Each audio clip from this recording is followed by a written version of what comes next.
Assista agora Telescópio, Apoio Cultural, Plano Familiar Camargo, Tradição, Seriedade e Respeito. Orocentro Prime, cuidando do seu sorriso. Unimed Sul Paulista, cuidar de você, esse é o plano. Boa tarde, Itapetininga. Hoje é dia 12 de maio, quinta-feira. O seu programa Telescópio de hoje é gravado. Mas não deixe de mandar suas opiniões, as suas perguntas, que aqui pelas redes sociais a gente responde no devido tempo. Hoje eu tenho uma entrevistada muito especial, que é a Luana Monteiro. Logo, logo você vai saber quem é a Luana Monteiro. E para me ajudar a entrevistá-la, eu conto com a ajuda do Dr. Fábio Sacco, do Daniel Cordeiro, que são amigos da bancada aqui do Telescópio.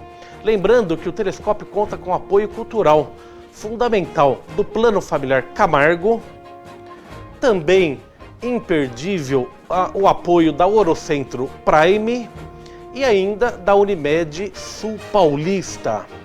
Então vamos lá, o seu programa Telescópio de hoje gravado, mas mande a sua pergunta. Eu sou o Fábio Miranda, fique ligado, daqui a pouquinho um programa Telescópio para você.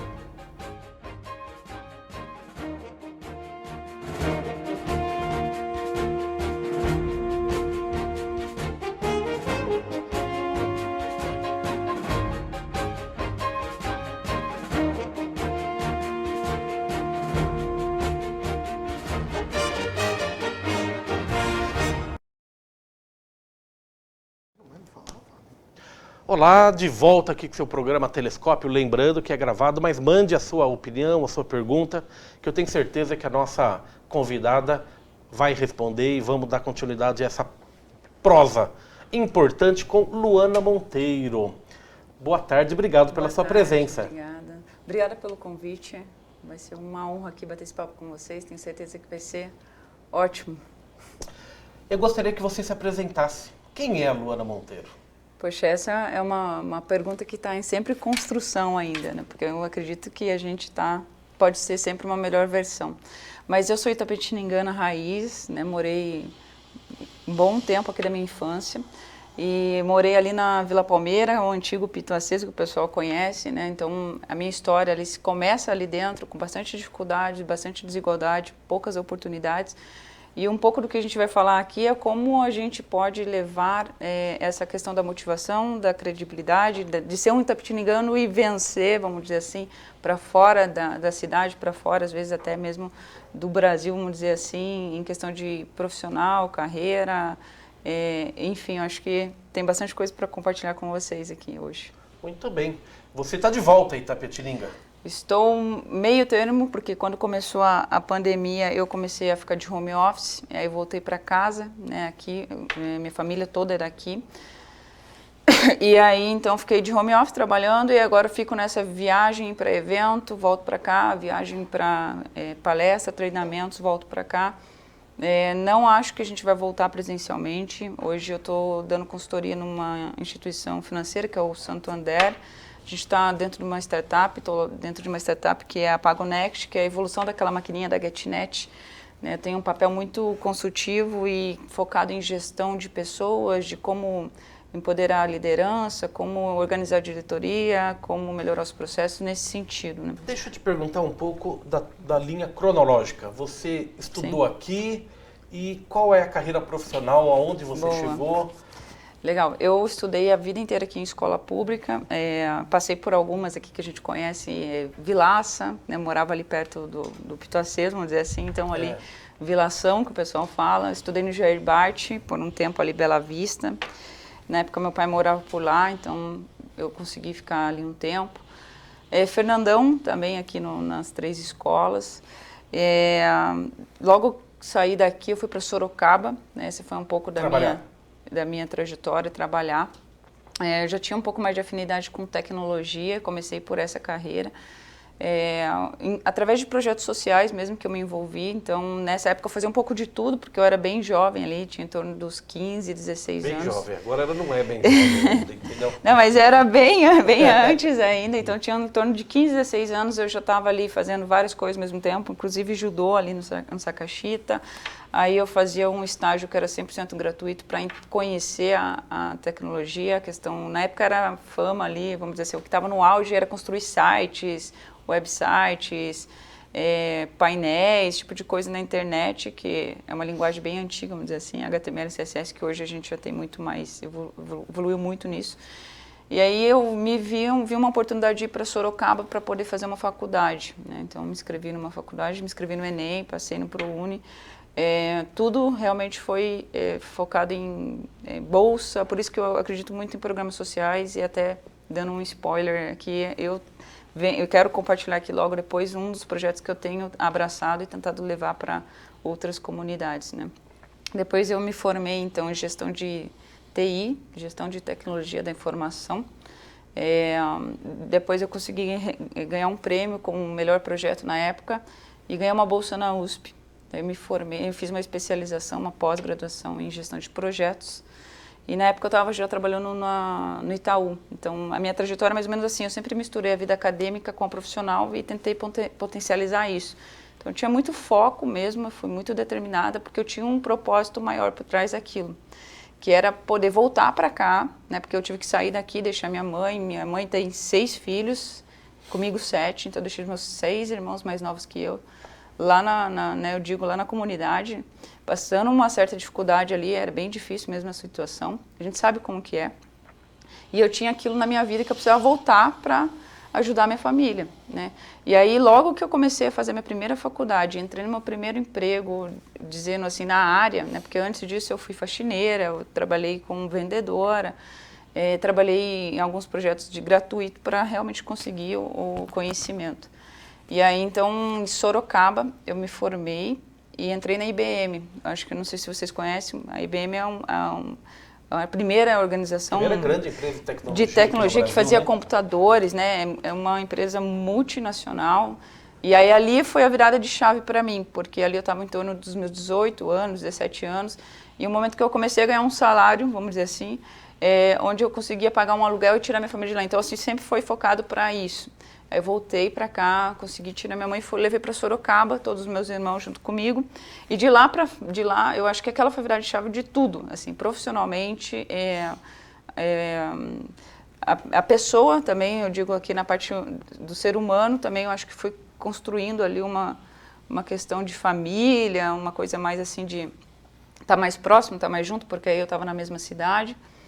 E aí, dali para frente, depois eu me formei, então, em gestão de TI, depois fiz uma especialização de gestão de projetos na USP.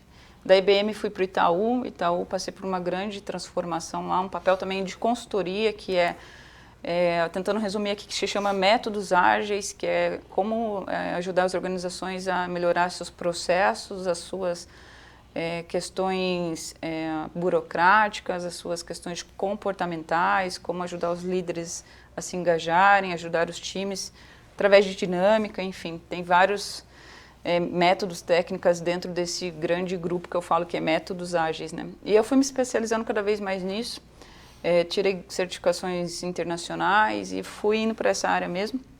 Depois de Itaú, eu fui para a Globo me chamou, me convidou para fazer uma parte, na época lá era para trabalhar no Globo Esporte, e eles estavam com alguns processos que eles precisavam melhorar, vamos dizer assim, e estava num projeto, na verdade, de unificar a Globo, né, que era uma só Globo. Logo que eu entrei foi para trabalhar nesse projeto, vamos dizer assim, que era tudo muito dividido, né, então quando tinha quando era para transmitir um jogo, vamos dizer assim, ia um caminhão lá da tecnologia filmar, um caminhão do negócio, de produto, que é o marketing, ia tudo separado, o custo era 5 vezes mais e a gente precisava unificar tudo isso, né? Isso é um do exemplo que eu estou dando, mas aí toda a empresa passou por um processo de unificação. Entretenimento virou um entretenimento só, até a área de entretenimento, tudo tem que estar lá dentro. Esporte virou uma área só. E eu acho que essa é uma transformação gigantesca, né? Precisou de várias pessoas, várias equipes. Mas aí, então, na Globo ali eu fiz um papel bem misto, vamos dizer assim. Então, eu fiz gestão de pessoas mesmo, de fazer a carreira, acompanhar um a um. E também fiz a gestão dos processos, pensar como que a gente pode melhorar a produtividade, desenvolver melhor. E aí eu passei pelo Cartola, pelo Premiere, Combate, tive uma participação legal na Olimpíadas de Tóquio, acho que eu me aprofundei. Infelizmente teve ali a questão de ser ela ter que ser modificada, né, as datas por causa da pandemia. E tive uma participação também no Mestre do Sabor ali, eu acho bem importante. Para mim, para minha carreira também foi bem interessante, foi um case para o mercado, porque eu usei ali um método que não era muito utilizado em programas de TV, mas era utilizado em tecnologia, desenvolver software mesmo. Então fiz ali uma adaptação e deu muito certo. E isso está para o mercado hoje utilizar, né? Então acho que de lá para cá muita coisa vem acontecendo. Muita coisa aconteceu. Eu estou falando aqui sem parar, tá? Se for escrever um livro, vai chamar do Pito Aceso ao Jardim Botânico. Tá boa essa trajetória, Dr. Fábio? Ela está resumindo, né? Não, enquanto ela foi falando, né? Daí eu fui para tal lugar. Já podia parar e começar a fazer um monte de perguntas sobre cada capítulo desse escrito. Eu estou resumindo, Para Sorocaba já valeria um intervalo. Eu acho, inclusive, graduar-se, né? Porque até você se graduar, por mais que você tenha boas oportunidades de trabalho, você ainda é visto como estudante. Exato. Né? Uhum. Agora, eu acho que na sua graduação, eu acho que ali já tem, de todos os degraus aí que você subiu, eu acho que nós temos o maior degrau, não temos, com a graduação? Também. Eu acho que eu fui testada de diversas formas, né? Porque eu fui testada como mulher, como jovem. Então, as posições que eu tenho hoje dentro das empresas é equivalente a uma posição de um gestor de 20 anos, de um gestor de um diretor dentro da organização. Então, hoje eu não tenho mais problema com isso, porque eu tenho dezenas de cases para mostrar, falar, ó, tá aqui o resultado, tá aqui. Não tenho mais problema com isso. Mas no começo, como eu vou contratar alguém de 19 anos que me parece que tem uma experiência de alguém que está aqui há 15 anos, né? Não era equivalente, né? Então, algumas vezes eu topei trabalhar de graça, assim, por um tempo. Falei, não, deixa eu ficar aí, deixa eu resolver um problema para você. No começo foi assim, o que eu não podia fazer de jeito nenhum, porque na verdade toda a minha família precisava da minha ajuda financeira, mas mesmo assim eu tive que dar uns passos para trás para dar 300 para frente depois. Pensar a longo prazo. Então, né? assim, eu acho que eu sempre soube jogar com muita inteligência, assim, essa é um pouco da verdade, porque eu juntava a minha formação acadêmica com a minha profissão naquele momento. Eu falava, minha tese de pós-graduação da USP foi o que eu vivi dentro do Itaú. E ali eu comecei a criar minha identidade pessoal, profissional, vamos dizer assim, porque a gente tem um mundo, né? Acho que imagino que cada um dentro da sua área tem um mundo, tem vários tipos de profissionais que fazem a mesma coisa que você e que tem o seu diferencial. Então ali eu comecei a criar o meu diferencial, que era olhar para as pessoas dentro da organização. E aí eu comecei a defender isso dentro dessa defesa da USP ali. É uma espécie de coaching. É uma espécie de coaching. Inclusive, o nome dessa posição se chama Agile Coach, que é como deixar uma organização mais ágil, vamos dizer assim. E ali dentro tem vários processos, técnicas, que é para como melhorar a postura da liderança, engajar a comunicação, melhorar o posicionamento, melhorar a produtividade mesmo, produzir mais em menor tempo, né, vamos dizer assim, com mais qualidade, sem defeitos, enfim. Essa é uma demanda, Luana, para o mundo corporativo, para o mundo estudantil, para o mundo de Itapetininga, para o mundo de Nova York, né? Porque o tempo hoje é mais rápido. Isso. Então as pessoas precisam ser mais ágeis e as corporações, então, nem se fale. Isso, que é ficar dentro do time to market, né? Porque é dentro do tempo do mercado, que o mercado nos pede, que é uma linguagem muito comum assim, dentro dessas organizações. A gente precisa de processo para tentar entender o porquê que a gente está fazendo produtos que nosso cliente não usa, o porquê que estou levando 2 anos para construir um produto. Então, se eu levar 2 anos para construir um aplicativo hoje, quando eu for entregar, aquilo já nem faz sentido mais, já tem 300 melhores que o meu, porque tudo que você aprende hoje e amanhã já é velho. Então, você tem que estar correndo atrás da informação o tempo todo e do conhecimento. Eu acho que é um pouco disso que a gente leva para as organizações, assim, como papel. Daniel, uma aula, né? Pô, excelente. De graça, hein? Compartilhado ainda com o telespectador. Boa tarde, Luana. Boa tarde. Minha pergunta para você é, tudo isso que você faz, todos esses projetos que você aí coloca em prática, eles têm aí um aspecto, a esfera comportamental, ela é fundamental. Fundamental. E provavelmente você tem que trabalhar mudança de comportamento dentro das organizações. Sim. Tudo que eu li a respeito de liderança, que não é muita coisa, devo confessar, mas me levou a concluir que essa mudança de comportamento dentro das organizações, ela tem que começar de cima para baixo. Então, você tem que trabalhar o comportamento do líder, de quem imprime o ritmo comportamental, por assim dizer, naquela organização, e a partir daí você vai cadenciando. Dá para ser diferente? Dá para começar de baixo para cima, do meio, e do meio você joga para... Começa da gerência média e isso reflete no superior e em quem está abaixo? Ou não? Sempre tem que ser de cima para baixo? Dá sim, eu acho que na verdade a gente sempre começa mais de baixo, porque o que acontece? Quando a gente está falando de times, né, a gente tem 300 times, quando a gente está falando de líderes, a gente tem 30, sei lá, um líder para cada 100 pessoas, Sim. né, mais ou menos. Então é mais fácil a gente ganhar escala numa camada mais de produção, vamos dizer assim, do que numa camada de liderança. Os líderes, a gente põe os 30 em um treinamento ali, conversa com ele, faz... E tem a questão da mosquinha da mudança, né? Que a gente fala que tem que morder esse cara que ele queira mudar, né? Então, por exemplo, quando eu trabalhei no Itaú, um banco na época super, né? O maior banco da América Latina, ainda continua sendo, ele tinha uma história tradicional, ele é um banco familiar, né? Então, ele tinha aquela questão de hierarquia, de trabalhar de terno e gravata, assim, nunca foi muito rígido já, porque ele já vem numa evolução há anos, mas aquele ano que eu fiz parte, ele decidiu fazer a mudança, inclusive de dress code, que a gente fala que é de vestimentas, colocou escorregador no pátio e, enfim, esse tipo de coisa, mudou bastante. E aí a gente chegava ali na hora de mudar os líderes, né, na questão de falar, pessoal, a gente precisa, antes nós trabalhávamos dessa forma, agora precisamos trabalhar dessa forma aqui, né, menos chefe e mais liderança, você precisa orientar para onde vamos e não mandar fazer do jeito que você gostaria. Aqui a gente passou já da gestão 1.0, quando a gente fala... Exige uma mudança de comportamento, exatamente, né, de mentalidade. De mindset, que a gente fala que é modo de pensar mesmo, porque...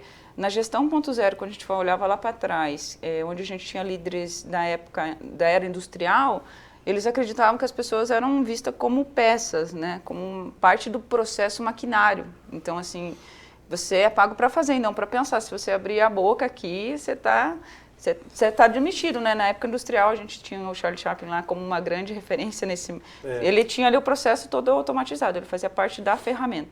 E de lá para cá, tudo mudou, os produtos mudaram, a demanda do mercado mudou. Então, se a liderança não mudar, como que vai ser a orientação e a visão do negócio daqui para frente? Então, ou seja, a mudança é de baixo para cima, mas ela tem que vir ordenada para isso. Tem que ser um conjunto, na verdade. Porque o que acontece hoje? As organizações elas estão vendo muito valor nisso. Né? Então, ou você muda de uma forma amigável, ou a pessoa sai fora da empresa, ela mesma não está de acordo, fala, eu quero sair, não concordo, ou a empresa sai com ela. É porque eu entendo que se você trabalha só na camada inferior, as pessoas vão, a mosquinha da mudança vem e a pessoa abraça aquilo, mas ela vai sempre esbarrar numa gestão que ainda não mudou. E aí o processo para, né? A liderança ela tem que estar alinhada com isso. Perfeito. Ela tem que fazer parte da construção da melhoria ali sempre. Porque se a gente não envolve essas pessoas na hora de mudar o processo que elas vão trabalhar, elas se sentem... Ela tem a resistência. Pô, não me chamaram para dizer aqui como que o meu time tem que trabalhar. Esse coaching aqui está chegando para me atrapalhar. Né? Só que, na verdade, a gente tem várias camadas. Temos o coach do time, que ajuda time a time. Temos o coach que ajuda a liderança, que faz toda a mentoria, treinamentos... E faz toda a parte estratégica, vamos dizer assim, daqui tantos anos, quanto você imagina tá olhando para produto, para financeiro, para tudo que você pode imaginar mesmo. E temos um coach ainda olhado mais para diretoria mesmo. Então a gente permeia todas as camadas da organização. Esse é o que mais sofre, né?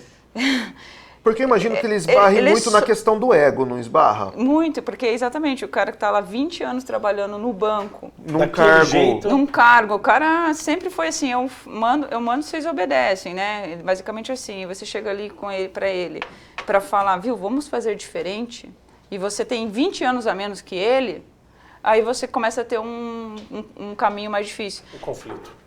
E eu acho que o nosso papel de agilidade, de métodos ágeis, agilistas, como a gente pode encontrar no mercado, Agile Coach, é um papel de resiliência. A gente gosta de incomodar. Tem que ser aquela pessoa que gosta de incomodar, gosta de estar num conflito e mostrar sempre o lado positivo. O time A topou fazer. A produtividade deles está 3 vezes maior que a de vocês. Tem certeza que vocês não vão querer fazer? A gente está lucrando 5 vezes mais. O resultado está aparecendo. Ou daí a empresa começa, daí eu já estou falando agora do C-level, né, que a gente fala que é o CEO, CTO, enfim. E aí ele fala, poxa, eu quero que todos os times fiquem nesse modelo do time 1. Aí já vem uma ordem mais de cima ainda para a gente fazer... Precipitar a mudança. Isso, aí já muda tudo, na verdade. Né? Aí abre Toda o caminho parte... para a mudança, né? Aí eu acho que daí abre de uma forma um pouco diferente, porque daí o C-level, que é o diretor, é o presidente, ele acredita naquilo. Enquanto aquele cara não acredita também, fica um negócio meio assim, os times melhoram, com certeza, mas tem uma resistência dentro da organização ainda, né? A transformação. Mas assim, eu brinco que por todas as empresas que eu já passei, IBM, Globo, Itaú, enfim, essas grandes, a formiguinha existe ali. Então, o trabalho de formiguinha faz muita diferença, porque daí o time 1 é exemplo para o time 2, 3 e 4 e vai ganhando escala até chegar nas outras camadas, porque daí tem coaches vindo de cima para baixo, de baixo para cima, para juntar isso depois. Aí ganha uma velocidade nessa transformação.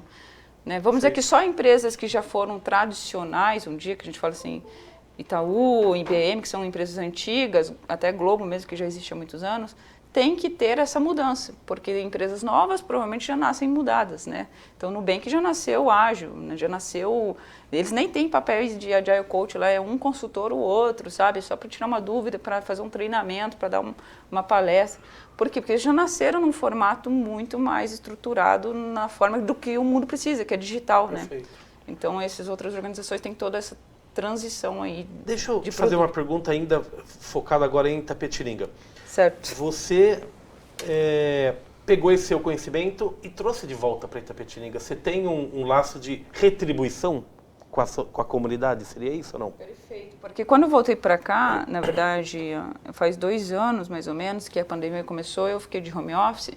Eu pensei, poxa, eu preciso ainda fechar alguns ciclos que estavam abertos, mas questões pessoais minhas mesmo, lá da onde eu venho, né, lá da minha história.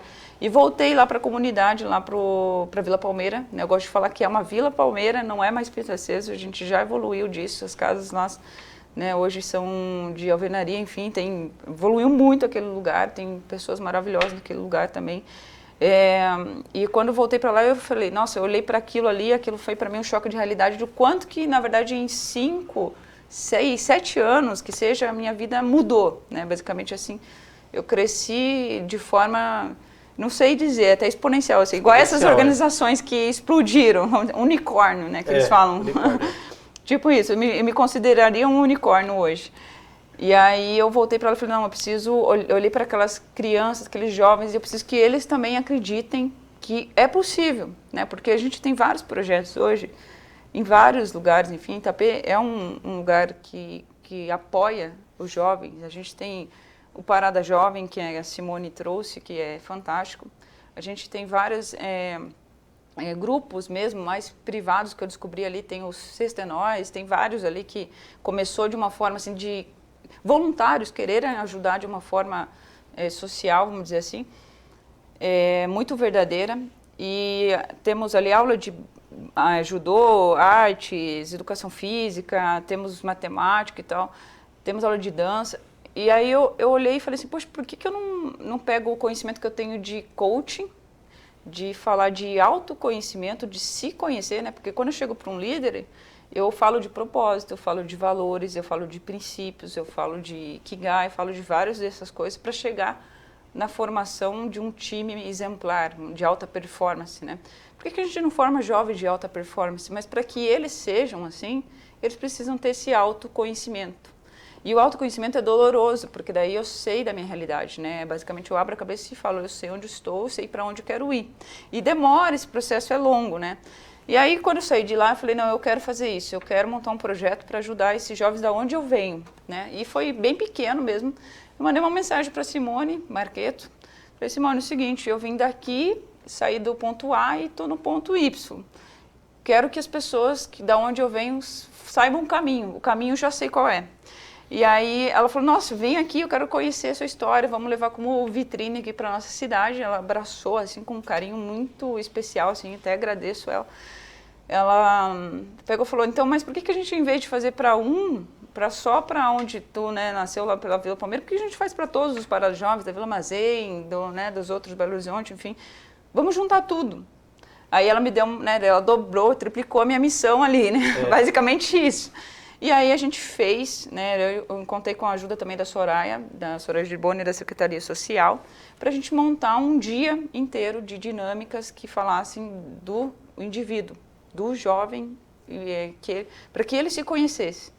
A gente fez lá no Belas Artes, no Bela Vista, foi dia 10 de setembro, eu lembro até hoje porque eu marquei na data do meu aniversário, para realmente ter isso como presente para mim. Foi ano passado, em 2021, e aí a gente passou um dia falando sobre motivação, sobre propósito, falei para eles a importância do estudo, a importância da educação, a importância do esporte, tudo que, na verdade, eles têm hoje, assim, um acesso dado dentro desse Parada Jovem, e aí depois a gente foi para algo um pouco mais profundo, para falar quem é o Joãozinho, Perfeito. quem é a família do João, né? E a gente vê situações assim que não é exatamente o caso, que não é olhar o indivíduo ali, a situação de cada um, que é o contexto, é mais olhar o processo que a gente, né, trouxe para cada um, que a gente depara com situações do tipo, o João é composto por uma família que é o primo que achou, que mora com um vizinho, que mais ou menos assim, a composição familiar é muito desestruturada, então fica difícil ele ter um tapinha na costa, aquele empurrão, vai aqui. Mas, né? Luana, na tua geração, eu imagino que tenham jovens que não prosperaram como você. Imagino. Né? De que forma que você pode jogar esse gatilho para as pessoas? Né? Quer dizer, qual foi o gatilho que influenciou você, que você gostaria de influenciar os demais? Eu posso complementar a pergunta? Pode, lógico. Claro. Em que momento que você, dentre as inúmeras opções que aparecem para um jovem de periferia, e a maioria das vezes são mais sedutoras que as mais difíceis, né? Usar droga, o ócio, né? Exato. Muitas vezes é mais sedutor do que vai lá fazer uma faxina, vai lá fazer um mais estágio. fácil, né? Em que momento que você acha que as opções eu podem acho que ser boas, as boas e não as ruins, né? Eu acho assim, excelente pergunta, porque eu acho que eu tive acessibilidade a muito disso, né? A comunidade, ela é dois extremos. Ela é extremista no ponto de te deixa exposto à criminalidade, à violência, acesso a drogas, esse tipo de coisa, e por outro lado ela é muito humilde, ao ponto de fazer o poder da multiplicação. Então um pão dava para a rua inteira comer, porque a gente dividia tudo. Então assim, eu acho que você pegar o melhor dos dois, né, dos dois lados, porque o lado ruim, você sabendo como sair dele, te deixa mais forte, fala, pô, eu não preciso disso, né? Mas como é que eu cheguei eu tinha um propósito muito definido, que era ajudar minha família, né, que era minha mãe. Então eu tinha aquilo dentro de mim, aquilo ali foi o que me deu sangue para seguir, assim. O gatilho, na verdade, foi o amor. O propósito. Eu O sabia. amor à família. A família. Então assim, os jovens hoje que estão vendo, estão assistindo, pense num caminho melhor para seguir. Sempre vai ter um caminho melhor, sempre vai ter, né? Porque eu falo, nascer pobre não é nenhum problema, né? Acho que a gente tem escolhas que podem nos ajudar a sair disso. Então, eu falando do projeto, voltando para o projeto rapidinho, a gente fez um dia inteiro com esses jovens, das 5, eu acho que tinha mais de 100 jovens lá, tinha mais de 100 jovens, e a gente fechou um dia inteiro de autoconhecimento. Então, eu iria por esse caminho já, porque se eu tivesse me descoberto ainda um pouco mais antes do que eu teria tido um caminho menos sofrido comigo mesmo. Porque em alguns momentos eu deixei de ter 18 anos, de ter 25 anos, então eu acho que tem que ter o equilíbrio das coisas, porque eu fui olhando para uma linha reta, né? Eu acho que depois, isso por um lado é muito positivo, e por outro lado depois você pode ser cobrado por não ter vivido algumas experiências que a tua idade te fornece. Perfeito. Daniel, autoconhecimento, eu acho que essa é a chave. a fórmula. O autoconhecimento e É assustador, comentário / pergunta, eu queria saber de você o seguinte, você tinha um objetivo, que era ajudar a sua família, Sim, correto? Correto. Mas eu acho que é inerente do ser humano, independente da classe social, mas gera um impacto muito maior nas pessoas mais carentes, que é a gente começa a aceitar a nossa realidade como única opção. Uhum. Pelo jeito, você sempre soube que você não tinha uma só opção de continuar vivendo daquela forma. Você sabia que existia um mundo lá fora e que você podia ir e alcançá-lo. O que foi que você fez? E você usou essa trajetória para, através do que você colheu no caminho, poder ajudar a sua família. Você acha que essa é uma das principais mensagens que você tenta passar? Quanto menos você ficar inserido né, imerso dentro daquilo, melhor. Porque assim, né, você precisa encontrar outras coisas para você ficar imerso. E o esporte foi uma delas, que foi o judô. Na época eu fazia o judô ali no SESI, que tinha um programa que chamava PAF. Programa, como que era? Eu não lembro exatamente Atleta do Futuro? Isso, Atleta do Futuro. Exatamente. Eu fiquei bons anos ali, acho que fiquei uns 8 anos tranquilamente ali. E aquilo ali me consumia de um jeito que eu sabia que tinha uma vida fora daquilo. Então eu até evitava voltar para casa, só ia para dormir. Só para isso. Eu saía da escola e ia direto para lá, para o SESI. Fazia todos os tipos de esporte que dava. Daí depois eu me encontrei no judô, né? Porque o judô tem toda a questão também da filosofia, da disciplina, do foco. Eu não sou suspeita para falar de judô, né? Eu tenho 13 anos de judô, aí eu vou para lá. Todo lugar que eu vou, eu tenho que achar uma academia, às vezes, para dar um alô lá. E o esporte, então, mudou muito minha vida, mas eu acho que para esses jovens, eles se apegarem a esses projetos sociais vai fazer a diferença, sabe? Tenho certeza que aquele um dia que a gente teve junto, onde as crianças falaram sobre elas mesmas, a gente trabalhou comunicação, trabalhou na negociação, trabalhou trabalho em equipe, trabalhou feedback, que é gratidão, agradecer o outro, trabalhamos visão de futuro, que é possível, trabalhamos várias coisas, tivemos o líder pelo exemplo ali, eu contei minha história, falei de onde eu vim, como eu fiz. Então isso eu tenho certeza que fez a diferença. Então eu participei de vários projetos aqui dentro de Itapetininga que me fizeram muita diferença, né? Então esse do Atleta do Futuro foi um, depois logo que eu completei a idade já não tinha mais como continuar, eu fui para Kodokan, então sempre fui acolhida muito bem pelo esporte e eu me envolvia também com outros projetos que eu pudesse, então logo fiz aquele, como que é o nome daquele programa que é o Fundap, que é você se torna um instrutor ali dentro da escola, né, um monitor, vamos dizer assim, que ajuda as crianças a mexer na sala de informática, enfim, então eu sempre fui apressada, acelerada, assim, eu tinha um foco para seguir. É o tempo do mercado, né? Então, sempre. Então, isso fez a diferença dessa Na cabeça de um jovem, está em fase de vestibular, vai se inscrever num curso de engenharia, medicina ou direito. São cursos de 5, 6 anos. Vai fazer um curso de engenharia, de medicina, são 6 anos. Viu, o mundo daqui 6 anos vai precisar desse profissional? É uma ótima pergunta, porque eu fui pelo caminho da faculdade. Então, eu me cobrei muito tempo de que eu achava que tinha só aquele caminho também. Porque eu tinha aquela... Hoje em dia, se você pegar um jovem de 18, a nova geração ainda, né, a mais nova, e falar assim, você precisa seguir uma carreira, precisa entrar numa universidade, você precisa entrar numa empresa como estagiário, se tornar aprendiz, depois trainee, depois júnior, pleno, sênior, coordenador, gestor sênior, gestor pleno, e aí, se você falar isso para um jovem, ele nem termina a entrevista, ele pega as coisas dele, vai embora e fala, não, eu não quero isso, eu quero fazer a diferença, eu quero fazer um intercâmbio, eu quero abrir minha própria empresa, eu quero ser influencer, eu quero fazer youtuber. Tem algo errado com isso? Não, acho que os produtos, as demandas do mercado mudaram e as pessoas, na verdade, a nova geração que se adapta a isso, vai se dar muito bem. Né? Eu acho que, por exemplo, dentro da Globo, dentro dos outros lugares que eu passei, tinha fornecedores externos, como essas novas gerações, que nos forneciam mídia, que nos forneciam conteúdos muito de alta qualidade, que a gente teria que formar lá dentro, entende? Assim, eu acho que não dizer assim, a faculdade é uma bala de prata, não acho mais. Perfeito. Eu sei que nós estamos chegando no final. Eu tô falando pra caramba, né? Não, eu queria muito fazer uma pergunta que eu tô vendo que daqui a pouco acaba e eu não consigo fazer. No começo da entrevista aqui você disse uma série de testes em que você se sentiu testada, né? Enquanto jovem, enquanto interiorana, enquanto alguém que veio da periferia, e eu acredito muito nesses testes, mas me chamou a atenção que você falou que foi testada também como mulher.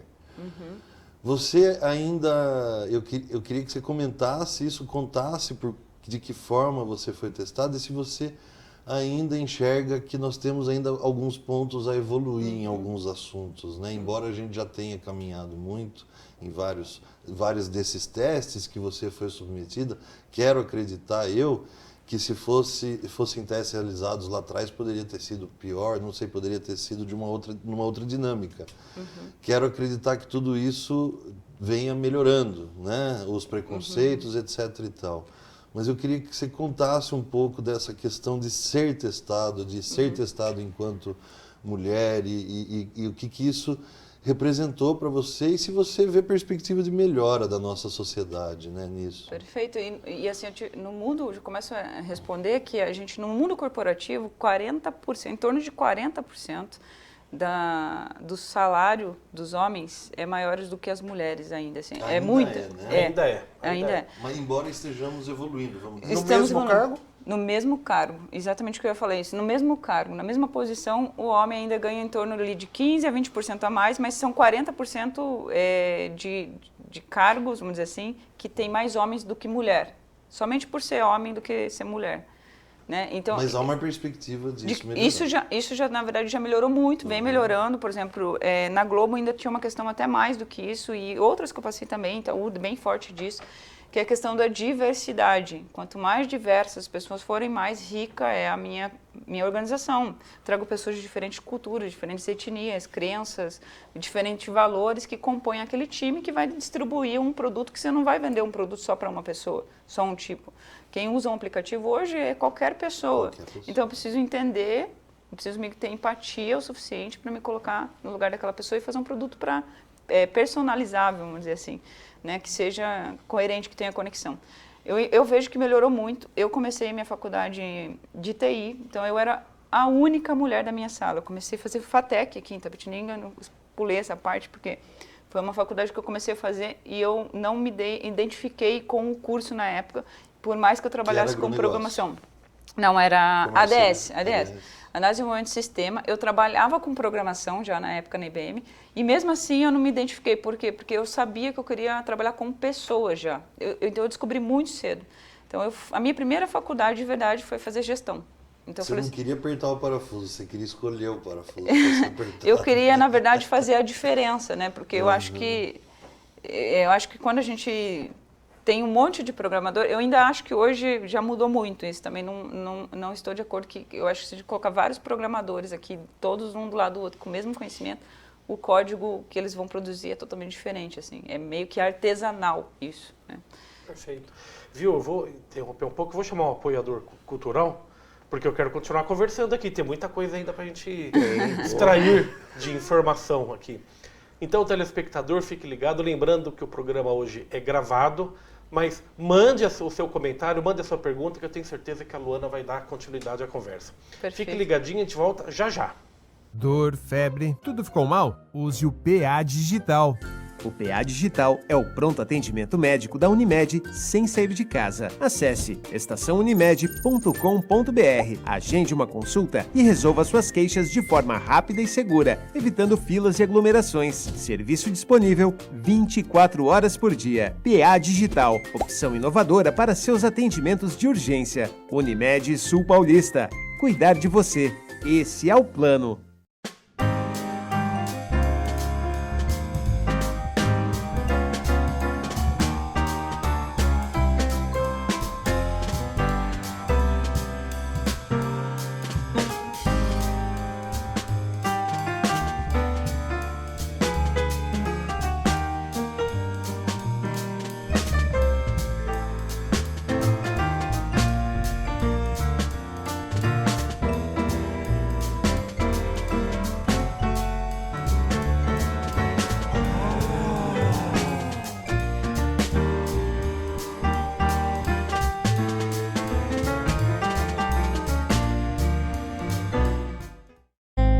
Desde 1993, a Orocento Prime está em Itapetininga oferecendo o melhor em tratamentos odontológicos e estéticos. Ao longo desses anos, evoluímos e unimos a melhor tecnologia, os melhores profissionais e o melhor atendimento para proporcionar o que é mais importante: qualidade de vida. Hoje, contamos com profissionais especialistas em todas as áreas da odontologia e estética. Somos a maior clínica da região, com amplo estacionamento e acesso rápido pelas principais vias da cidade. Orocento Prime, cuidando do seu sorriso.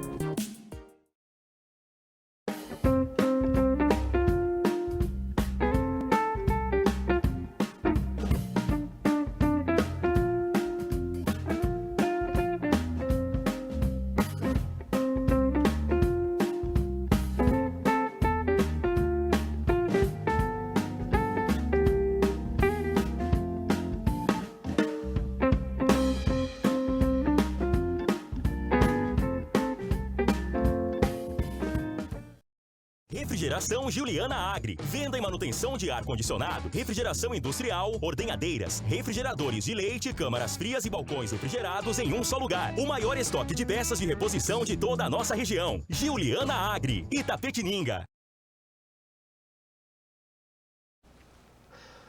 Luana Monteiro de volta aqui no Telescópio, hoje muito especial, gravado, mas que promete muita interatividade aí no futuro. Daniel, você estava com a palavra aí, Daniel.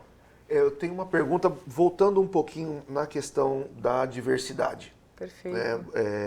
Você estava falando de alguns cargos, algumas funções onde existia uma maioria masculina ou qualquer que fosse, era alguma coisa muito homogênea. Você não. E a gente sempre, eu acho que sempre a abordagem é feita da seguinte forma: é um trabalho essencialmente ocupado por homens, como se houvesse algum tipo de bloqueio para a entrada de mulheres. Eu estou dando o exemplo do gênero aqui, mas pode ser qualquer coisa, né? Uhum.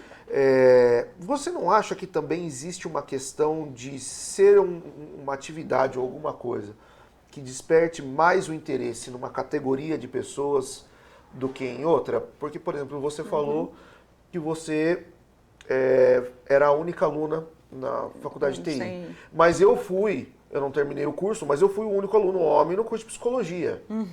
Legal. Eu sou um pouquinho mais velho que você, não muito.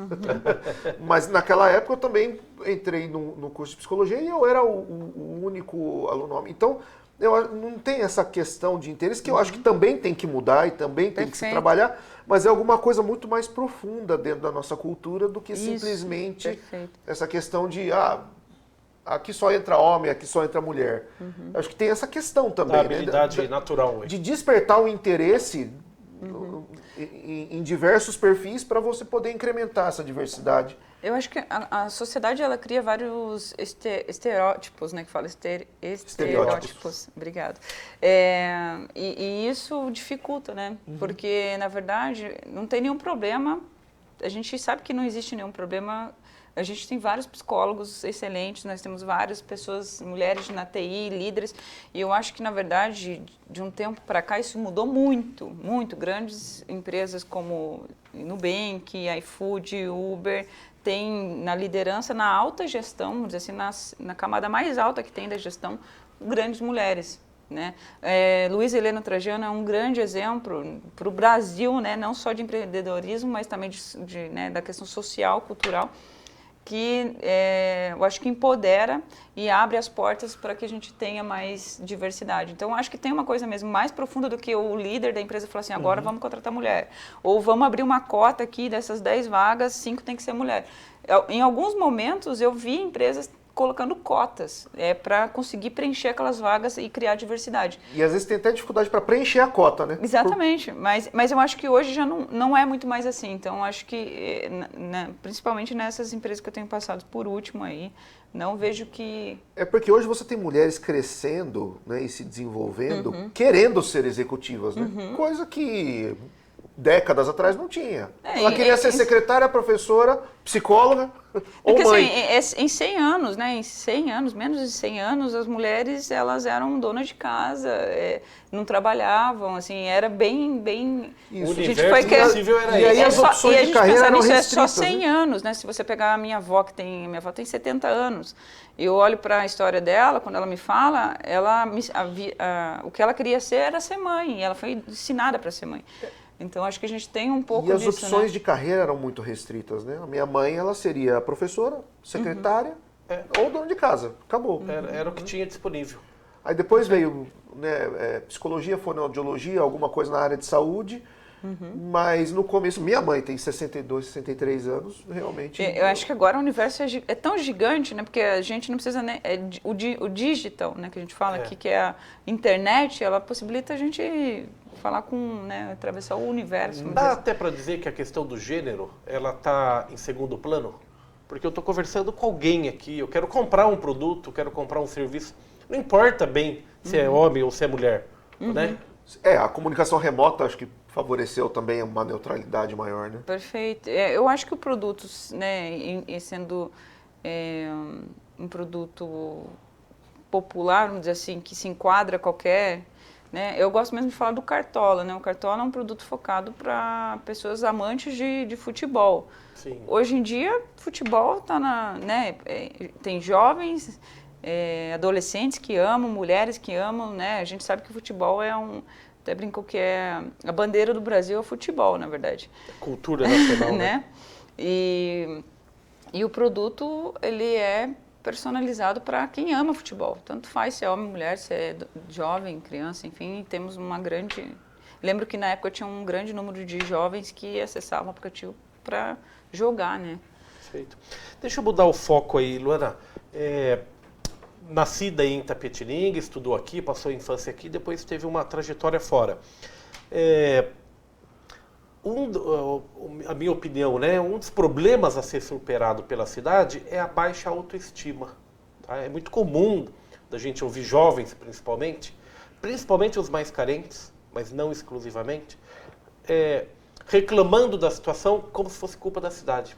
Porque Itapetininga é assim mesmo, aqui é difícil, bom mesmo é ir embora para ir para Sorocaba, bom mesmo é ir embora para São Paulo. Qual que é a tua visão, depois de 6, 7 anos fora, quando você volta para Itapetininga? Itapetininga cresceu. Exato. Cresceu, mas melhorou, por exemplo, a qualidade de vida? Eu até acho que, eu não sei se eu sairia daqui de novo, assim, eu fico nesse meio assim, porque eu acho que tem... Assim, o crescimento de Itapetininga também foi assim, um crescimento muito, muito grande. Eu acho que a gente tem várias empresas, né? Eu lembro que na minha época, quando eu morava aqui, eu não tinha muita opção de faculdade. Então, eu fui fazer FATEC, que era a única opção que tinha. Mas hoje eu acho que a gente tem várias outras aqui, inclusive tem agora de medicina que chegou. Temos a IES, né, a FKB, Instituto Federal, IFSP. Temos várias opções, tanto na área de saúde, eu acho que temos opções na área de informática. O agro aqui é muito forte, eu acho que a gente deveria valorizar isso, a gente ser reconhecido. Concordo. A vocação, sabe, para né? fora, isso para fora. E quando me perguntam, nossa, você conhece? Porque eu fiquei muito tempo fora, morei no Rio por um tempo. Fiz algumas viagens internacionais e me perguntavam assim, onde você mora? Itapetininga, você não conhece, mas é uma cidade foda, desculpa a palavra, no agro. Assim, eu falava assim, é um potencial, forte. É uma potência para o estado de São Paulo. E eu acho que a gente tem que valorizar mais isso e levar isso à frente, né? Eu acho que também tinha um preconceito antes em relacionado a isso, eu não sei se isso foi melhorado em relação à região. Eu acho que não. Eu acho que ainda... Porque quando eu fazia FATEC, eu lembro que eu via no corredor, às vezes, uma piadinha lá, o pessoal do agro, sabe? Vindo, que não sei o quê, tudo, né? Eles vinham fazer experimentos cheio de terra, esse tipo de coisa, assim. E o pessoal não levava isso, né? Porque sabe como que é também, né? Faculdade, aquele negócio de o pessoal fazer zoeira, bagunça, enfim, esse tipo de coisa. Mas eu olhava para aquilo ali com... Poxa, mas eles são do agro, eles são os mais... Né, daqui da cidade, eles deveriam ser os mais reconhecidos, porque eles estão fazendo o que a cidade tem como melhor, entendeu? O melhor potencial da cidade é isso. Eu vejo que se botar muito, muito mais ali empenho, não sei, desenvolvimento em cima disso, mais recursos, vamos dizer assim, eu acho que a gente tem mais potencial de aparecer para fora, sabe? Daniel, o tempo está... Vou complementar um pouquinho claro, o que a Luana falou. Eu acho que essa brincadeira que ela via com os colegas do agro e tal, eu como alguém de fora, que moro aqui há 12 anos, eu acho que isso reflete um problema, uma característica da cultura de Itapetininga, que eu acho que é algo que deveria ser pelo menos olhado. Eu acho que Itapetininga tem essa coisa de não querer ser agro, né? Esse negócio de ficar... subindo prédio, de querer indústria disso, indústria daquilo, quando a gente tem uma mina de ouro nas mãos, que é o agronegócio, que deveria ser desenvolvido, potencializado, reconhecido, e parece que a cidade, no geral, né, todas as esferas querem desviar o olhar do agro. E eu acho que a gente deveria fazer o oposto, né? Eu também acho, potencializar. Mas o agro é pop, o agro é top? É tudo, é tech, é tudo. A ex-empregadora dela diz que sim, né, nos comerciais. Mas da Globo, né, essa vinheta? Isso, é da Globo. Mas eu concordo, só fazendo como um debate aí. É questão da vocação. Né? A vocação da região, da nossa cultura. Você né? pegar o mapa, olhar São Paulo, Rio de Janeiro, Campinas, até Sorocaba, a industrialização está, vamos dizer, instalada. Aqui é o agro, a agroindústria. Né? A gente não tem um entreposto para receber o que é produzido aqui, para revender. O Ceasa mais próximo aqui é o de Sorocaba e Campinas. É o que a gente conversa sempre aqui, né? Para a indústria de manufatura, esses 60 quilômetros que tem a mais de Itapetininga para São Paulo em relação a Sorocaba para São Paulo 100, aqui 160. Na manufatura, esses 60 quilômetros a mais, isso na ponta do lápis lá do cara do financeiro, isso é um impacto muito grande. Então é mais difícil, né, trazer manufatura, tecnologia, montadora de carro, essas coisas. Agora, a gente tem aqui o quê? Produção, terra, agronegócio, onde tem muita tecnologia para se desenvolver também, em termos de defensivo, fertilizante, maquinário. Quer dizer, é isso que a gente precisa fomentar aqui, né? É o agro, né? Exatamente. Eu até brinco que eu acho que assim, nessa questão da autoestima, eu acho que a gente está pegando ali, eu acho que desperdiçando a energia em relação a investir talvez em outras coisas que tem menos...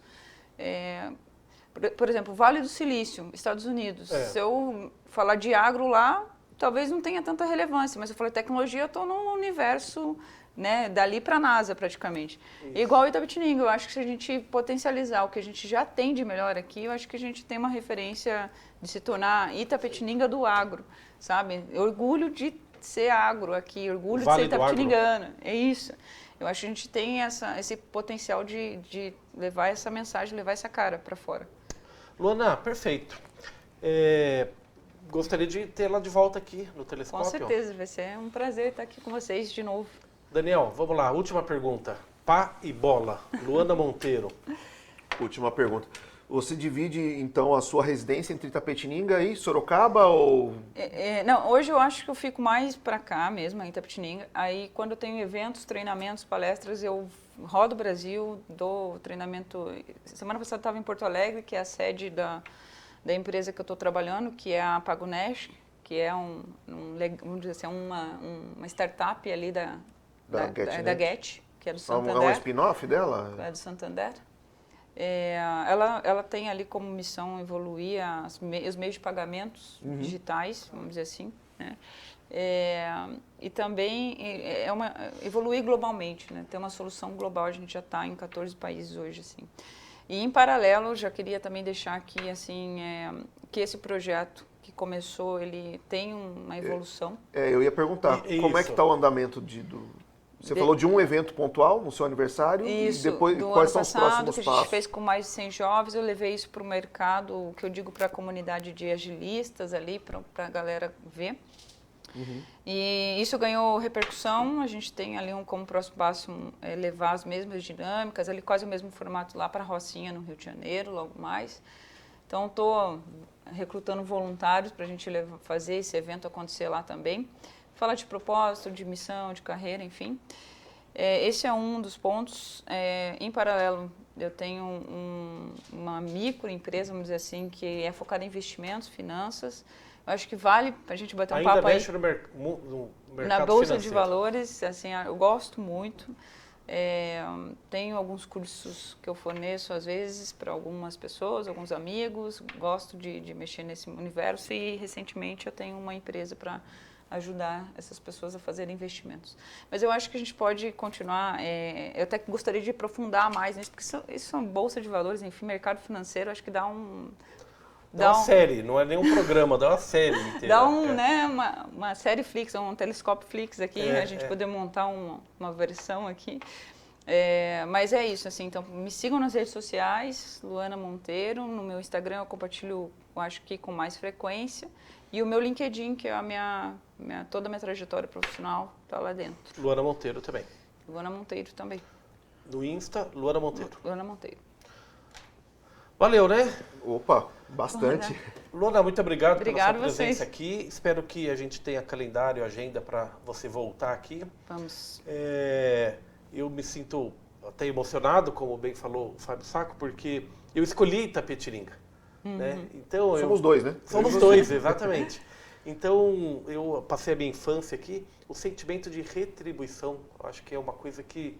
Gratidão. A gratidão é uma coisa que impulsiona a gente mesmo, né? Quem ganha é a gente com a gratidão, né? E eu acho que aqui em Itapetininga você tem Você é uma pessoa que pode fazer muita diferença. Porque a gente numa cidade pequena. Então eu estava lá no Rio, eu levei meu projeto, eu compartilhei, foi legal, foi ótimo. Mas quando eu cheguei aqui em Itapetininga, eu estava conversando de igual para igual. Me senti uma itapetiningana de novo lá, que nasceu lá na comunidade, lá que passou super sufoco, e estava vendo aqueles jovens que tem ali a minha realidade. Então, assim, eu acho que quando você está numa cidade menor como essa e você ama a cidade onde você está, você ama o que você faz, você consegue fazer muito mais a diferença. Então, eu penso todos os dias, eu acho que todo mundo pode pensar assim, como eu posso fazer melhor, né, do que ontem, como posso fazer mais diferença hoje.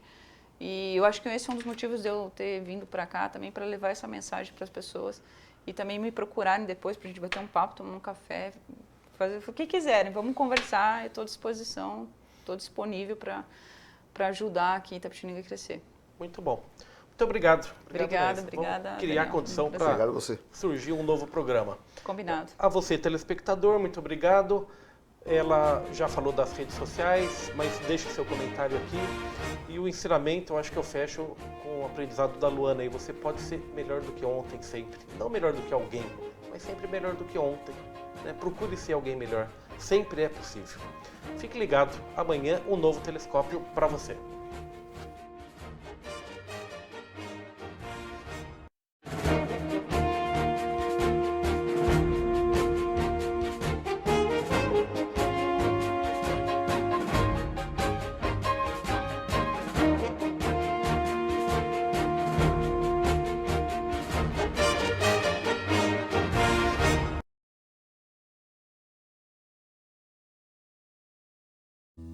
Telescópio.